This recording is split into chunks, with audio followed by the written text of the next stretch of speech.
Wonderful. Welcome, everybody. This is Sarkolata of Architecture Talk Tongue. Today, my guest is Håvard Vasshaug. I hope I said it right. I've been briefed to it before, but I think the Norwegian pronunciation might not be living on my tongue. Um, Howard, how do you say your name correctly? Well, we practiced right before you We click did. How did broadcast, I but do? it wasn't too bad. It was pretty good. My mom says Håvard Vasshaug, so anything close to that is good. I love that. Okay, so that's that.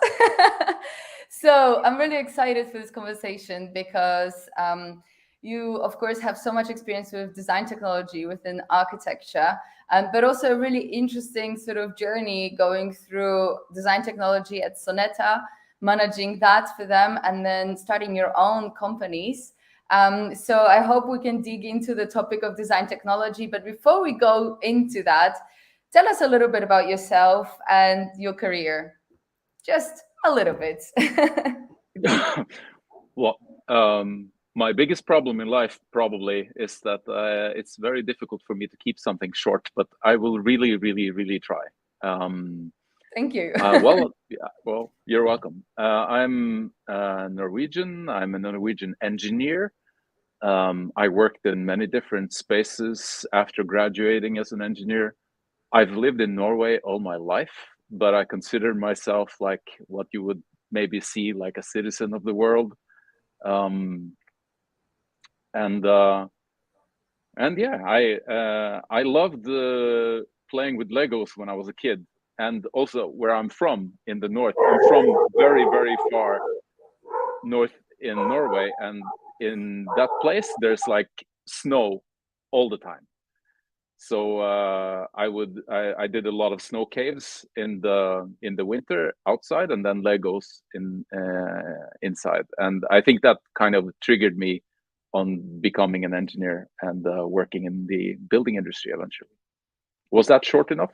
No, I love this actually. I love this because it's kind of like a childhood passion coming true and like bringing, like, kind of leaking into the real world. So I'm guessing you studied architecture. No, absolutely not. Okay. I converted to architecture through my own will. I studied structural engineering actually, and then worked as a structural engineer on several locations. But I think I found out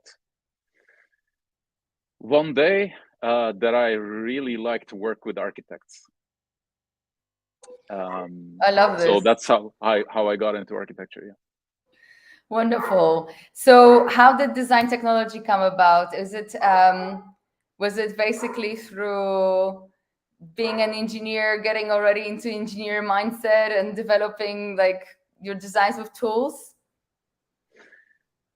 That's a good question. I think it was a combination of coincidences and also non-coincidences because when you love playing with Legos and when you love building snow caves in the winter,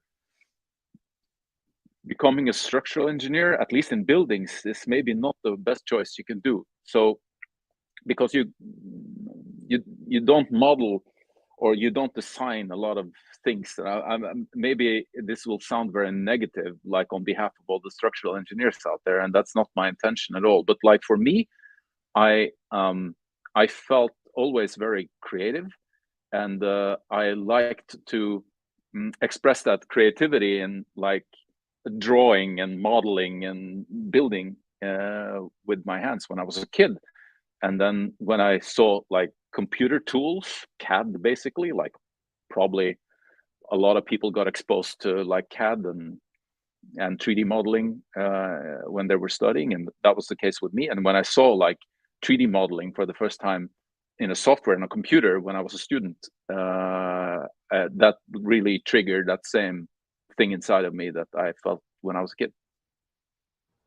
I love this. So, tell me a little bit about your role with Sonetta. I'm guessing you worked on some really interesting projects. I did.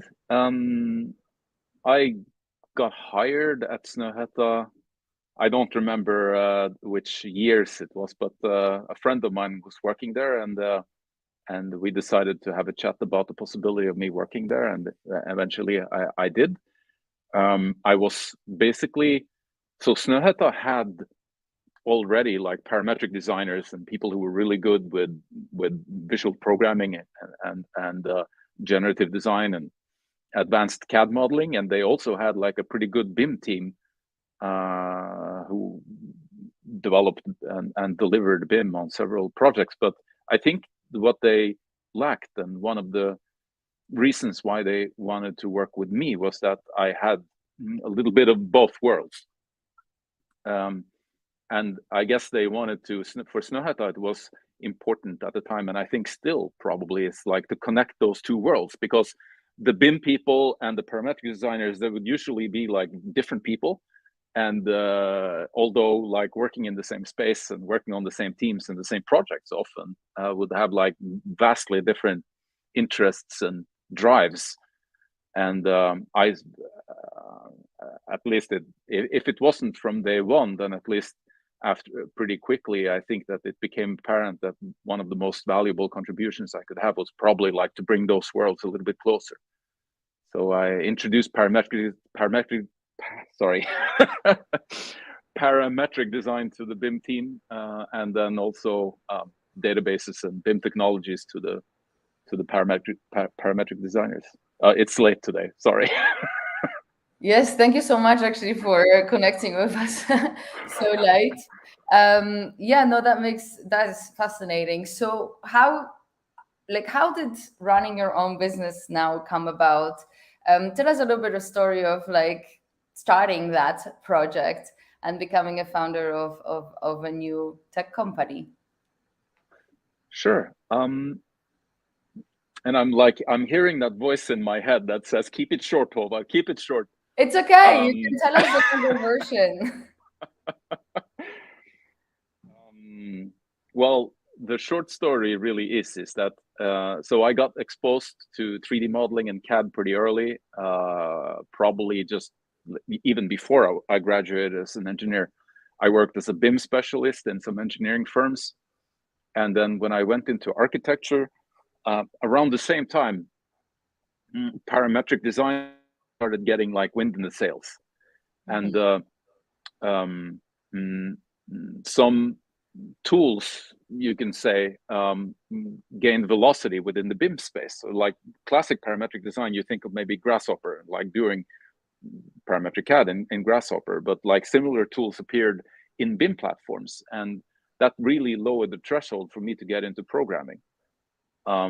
So when I did, and I grabbed like that whole space of parametric design connected to building information modeling with both hands, and basically became part of this international movement of BIM specialists who got into programming.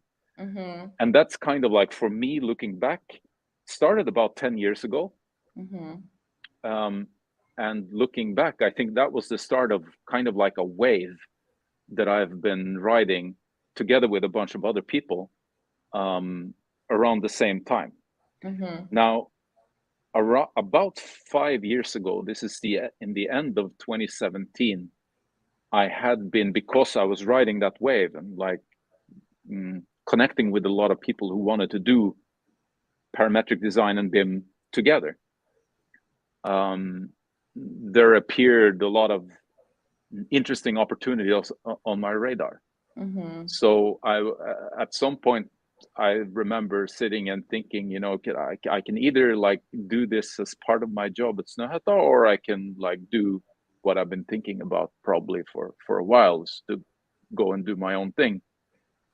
And I decided to do the last, which was not an easy choice at all, because I really loved working at Snøhetta. Like caps lock, amazing place to work. Yeah, I loved it. And it was really, really hard choice. But at the same time, when you are riding the wave, when you're riding a wave of a time, you know, and see an opportunity and something massively big is going to happen, and you have a chance to be a part of that, then it was a choice that I felt that I had to take. Of course, that makes so much sense. So tell me, what problem does the tool solve for architects? Which tools? Exactly. What do we talk about first? Because you have two companies and I want to Yeah. dig deeper into both. So which one do we want to talk about first? Well, from a chronological point of view, it makes sense for me to talk about the bad monkeys first.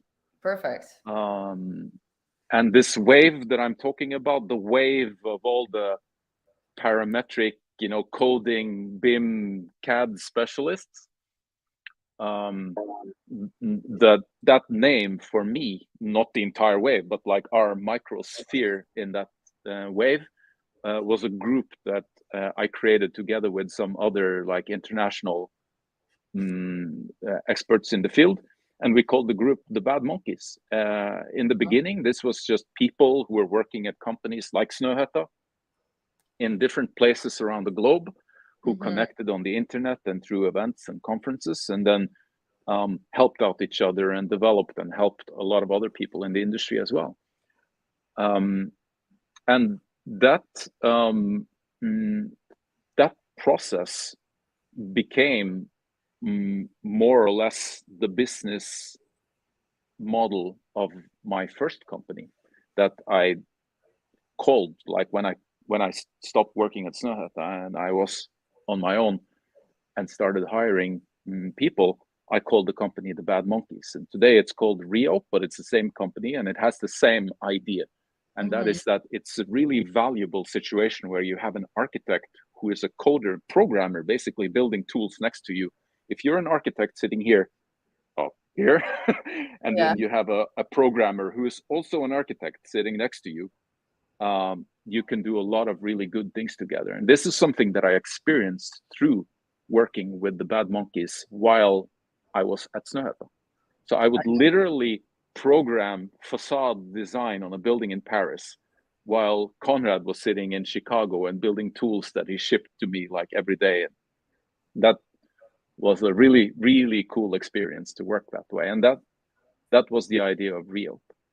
Fascinating. So is the community aspect still a part of Reopen?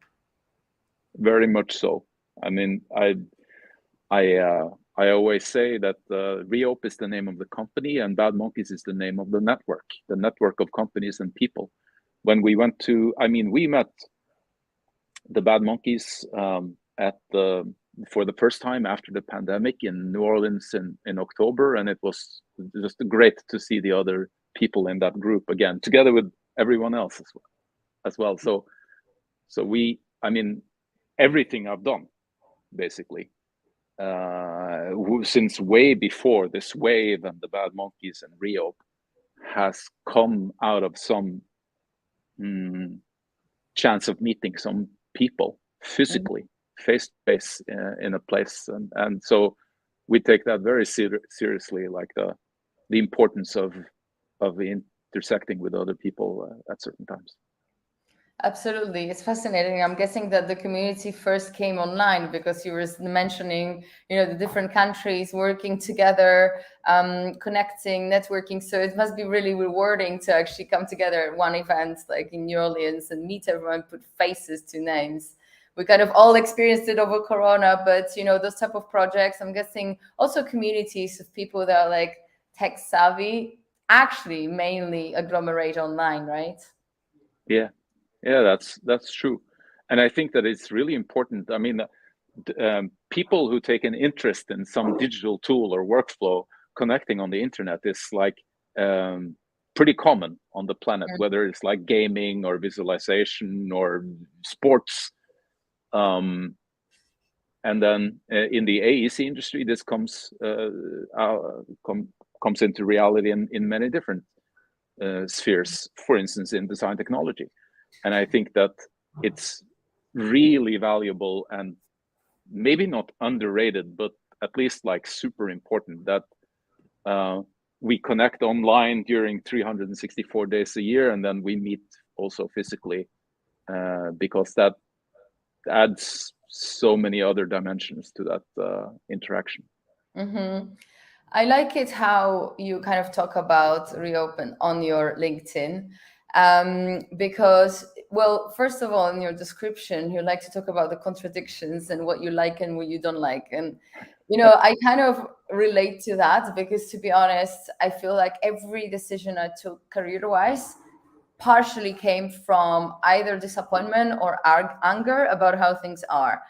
And like the soonest I can trace back was getting an internship in Shanghai, working for an architecture practice, and actually getting the real experience of like being a part of the practice and part of the team, and just getting fully disappointed about a lot of things, included sort of the structure and the hierarchy in the company, how people above me were not really role models that I inspired to be. And that was disappointing because I thought that if I go to practice as like a newbie straight from university, the people above me that have, senior level roles will be really inspirational. And so that kind of, there wasn't this pull, this drive there, like somehow I like that. But also I really didn't connect with like the projects really that the company was doing. I didn't feel that they were meaningful actually. And through that sort of anger or disappointment, I started to then look for what it means to work on meaningful projects. What would be meaningful for me at a very young age, already asking that. And so that anger led me to start working in a humanitarian field, and then actually started my own charity building. And that was great because in my 20s I got like an experience of building actually and managing construction sites, which was really, really great. But every single change I would say in life I attribute to just getting really angry at some point with wherever I took the business, or finding that my, for example, like entrepreneurial acumen wasn't matching how I wanted to grow with the charity. And I was like, okay, I'm really failing at actually being able to like be profitable here after 6 years of running it. And as I was coming close to my 30s, I was like, I can't imagine myself not making money in my 30s, like it's really great to volunteer and get experiences. But like that kind of, you grow out of that and you're like, okay, no longer. And so that's what led me really to like study business. And now I'm doing this. And so it's kind of always been this. And you have a very similar, I would say, approach or like response, so to speak, to experiences. And I want to talk to that a little bit. First of all, I think it's great because it kind of really invites innovation, and we also reinvent ourselves actually through maybe hitting a wall and saying, okay, this is no longer helping me grow. Where else can I go? So I like that attitude. And I wanted to ask you specifically about the business, but I think it would be really interesting if you talk a little bit about how that influenced your career as well. So maybe first, tell us what was the most annoying thing that led you to kind of create a change with Reopen. And then we can talk a little bit about, the sort of this approach in your life specifically. My anger. Which you just speak to about, which you speak about on LinkedIn. Yeah. Yeah. Whoa. Oh, where do I start? I think that there are. Well, first of all, I think it should be okay to talk about the anger. I think I don't know if this is a thing, but and I don't know if other people experience this, but it was kind of liberating for me to go out and start talking about anger or like basic human emotions in a professional space, because this or maybe I just felt that way, but it didn't really in my 15 years ago come very natural for me to like sit and talk about feelings in that way, or like at least like negative feelings. And so it's kind of liberating to like to sit there and think, this is, I'm doing something, and it's pointless, or I hate it, or it's making me annoyed, and I don't understand why Vim can be so complicated. Reference planes in Revit, Jesus Christ, come on. Um, and I think that we do ourselves a disservice if we don't talk about it, if we're not transparent about it, and just pretend everything is fine and go home and yell at the mirror. Yes. So for me, that has been liberating, and I think I kind of struck a nerve one day with a lot of people in the industry when basically we made a recruitment video with our marketing team, and I talked about at that time, I mean, there's so many things that make me furious in the industry, but at that time I talked about the wasted potential of all the like really, really passionate and skilled techie architects. Some of the most brilliant developers I ever worked with, they are shy, and they no one knows what they can do with the keyboard, and that always felt like such a missed opportunity for architecture. And it made me mad, so I said it on our recruitment video, and a lot of people resonated with a lot of people. But I also get mad when software is not doing what it's supposed to do. It should help me and not make my life more miserable. So it's one of the reasons why I got into this, these set of tools that allow you to configure your own work process. We built our own facade design workflow on several occasions, and that felt good because it was doing exactly what I wanted it to do. I want the computer to help me. Yes, exactly. And the opposite makes me mad. I But love I it. always like to I always like to add that just anger is not very productive. So you have to couple the anger with some willingness to do something about it, and not just stay at home with the lights off and yelling at people on Twitter. So yeah. I agree with you. I mean, I think that generally, especially in a professional setting, like architecture, where we all kind of want to be professional and seen as professional, we definitely don't talk much about this type of emotions. But I think it's a very like entrepreneurs thing. It's like this kind of element of an innovator. It's that kind of fire inside, and I really think that certain emotions help it, and certainly like allowing your anger to sparkle a new interest, or perhaps trying to find a solution. It goes hand in hand with that ability of being a visionary, of being able to design something new, and that's what we're trained to do. So I think like the general message is don't be afraid to be angry and things, and actually do something about it. And we're getting quite a few comments here, and there's a person saying that they're experiencing something very similar in an architecture practice now. Just want to leave and changing my pathway to another industry, not because I don't like the professional, but because I cannot grow more as an architectural assistant within this company. So there's a lot of that emotion, I guess, that, it's the feeling of hitting a wall and wanting to change.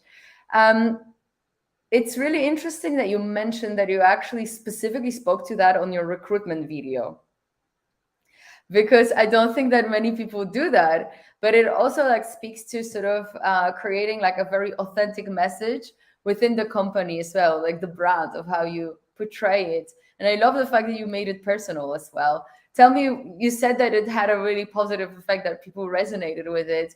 Tell me more about that.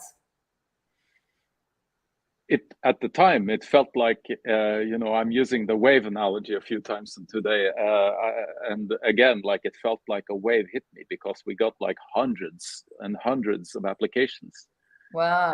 And we were still, at the time, we were 4 people. We were 4 people at Reop, and I was the only CEO, and we didn't I didn't set anything smart systems up or anything. I imagined that there were going to be like 22 emails with the PDF resume attachment. So I had to like spend a good week to look through all the applications. So I'm not complaining. This is a luxury problem, but I think I think, or let me. I'm puzzled by why not more companies and like people in leadership positions aren't more genuine and personal and maybe real in their all types of marketing, like not just recruitment, but like everything. That time when we went like viral, if you can say that, it really taught me that my gut feeling about what I felt was important, like before, because this wasn't the first time I was being honest in front of people. I did that quite a few times, but that had some value. So I've been doing as much as I can, at least. Maybe not everything is perfect when it comes to marketing in my department, but I think still we do like genuine recruitment. And when we post job adverts, like we've had 2 job adverts out recently, and every time I try to, actually I stand right here when I'm talking to you. I have the whiteboard in the background, the yellow walls, and I put the ring light, the dog in the background, and then and then I try to talk to the person that I want to join our team, and try to be as honest as I can. And again, I'm a little bit surprised. You see like architecture marketing in different social media platforms and also in like different media outlets. It's like a lot of it seems very similar to each other. And it's like glorified renderings, and we're doing this because of A, B, and C. And I really would like to see like I don't know, more on like more human emotions, maybe. At least in recruitment. I absolutely agree, and I think it's important. I'm actually working on my own marketing because I need to live by the principles that I preach or I'm interested in talking about. So we've been working on rebranding one of the brands, which is Disrupt, to elevate it, and also working on the marketing part of it, because I really want for people to really understand the value behind it, and trying to do that whilst at the same time promoting new events is not always easy. And that's the reason why I'm sharing it, is because I also think that a lot of people just don't know where to start with this, but sometimes it's good to take your time, and to figure out your message, and also to allow for all those things to fall in place. But being genuine is super important, and being able to show up basically just how you are, and like lead also with that human element. It's super important. I want to talk a little bit about Anker, which is another business. Tell me a little bit about that company. Absolutely. So again, the short story. Through the different operations we did that, like the Rio business model was trying to be, the developer colleague of an architectural team or engineering team, and through that activity we got exposed to a lot of problems, of course. That's usually the lingo in these situations. This sucks, I would like this to be better. This sucks, I would like for this to be better. And then one of our, I guess one of the benefits with working with us is that because we're architects and engineers, you don't need to explain the problem in this way. You can explain it like this, and then we'll know what goes on. And that getting exposed to these types of problems, we saw over and over again that we were solving the same problems. And then I guess it was a pretty easy decision to say like, oh, we should probably build a scalable platform that solves this problem in like one way, and try to see if it can become a product. So Anker is the name of that product, and it's a spin-off out of Rio, and I'm going to lead that team in the time to come. talking to investors. There's a lot of clients, or like a lot of people who are interested in what we're doing, and it's the problem that Anchor solves is really, really, really boring. It's You have to tell us anyway. I'm scared. I'm scared. Well,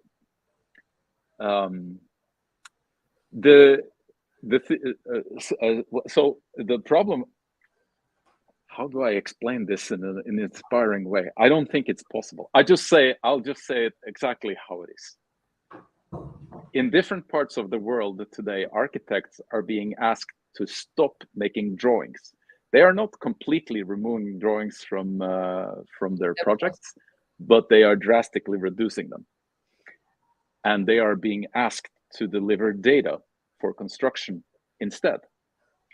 So I have a bunch of friends who are architects. Some of them I worked with at Snøhetta, and they come and ask me, Håvard, what is going on? And instead of delivering 100 drawings, I'm supposed to deliver 2 drawings and then 100 million properties. So every wall and every door and every window need to have this like long list of bum, bum, bum, bum, bum, bum, bum, just numbers and text, metadata. And this is because contractors and building owners, they want to implement the data-driven construction process, which makes sense. It's kind of like, it sounds smarter than having like a 1,000 drawings flying around. But this creates a lot of problems. Problem number 1, there's no really good tool to manage all that metadata. So someone should probably make that tool. Oh, that can be me. And then problem number 2, like, punching a bunch of metadata on a keyboard all day long, it doesn't seem very fulfilling for an architect. So that's like meaningless. And then problem number 3 is that because of problem number 1 and 2, the data that construction teams are receiving is full of spelling mistakes and bad data, basically. So everything is kind of fucked. And Anchor, I mean, the idea of Anchor is that it's the cloud database that happens in the background and generates your digital twin, if you want, for construction, without architects having to do anything else but just configure the rules. I need to work on my pitch. It was quite good, actually, and honestly not boring at all. I feel like I listened to it with an open mouth, like, wow. No, it's very interesting because I think that, we are quite technical anyway as architects. And to be honest, those things that you mentioned, they affect our everyday way of work, especially if you're in like BIM. So I think it's very important to be able to like move technology to help us also live a better life and enjoy our work more. Yeah. And it sounds like it really is helpful. So that's great. Awesome. I love this. So just tell us, where do people find Anchor if they wanted to go to the website? The website is AnchorDB, as in anchordatabase.com, anchordb.com, and Reop is at reop.com. I think it's pretty easy to find me also on LinkedIn if anyone have any questions or want to connect with me. This name, sorry. I don't think it's so important with the A with the circle above. There's not so many Vasshaugs in the world. Yeah, I mean, I was able to just copy from an email, so it was easier. Yeah. To find you on LinkedIn. But yeah, no, it's awesome. I mean, thank you so much for joining and speaking to me today, sharing your stories, sharing, your mindset as an entrepreneur. I really enjoyed that, digging into the disappointments and the solutions, and also just hearing how you think about marketing, about recruitment, about being human and leading with your message, being genuine and honest. That was super valid, and I think also relevant to what we represent within that podcast and with the work that we're trying to do here. So I hope that the audience gets a lot of inspiration. And yeah, thank you again. Thank you to everyone connecting and also for your comments, guys. And we'll see you soon.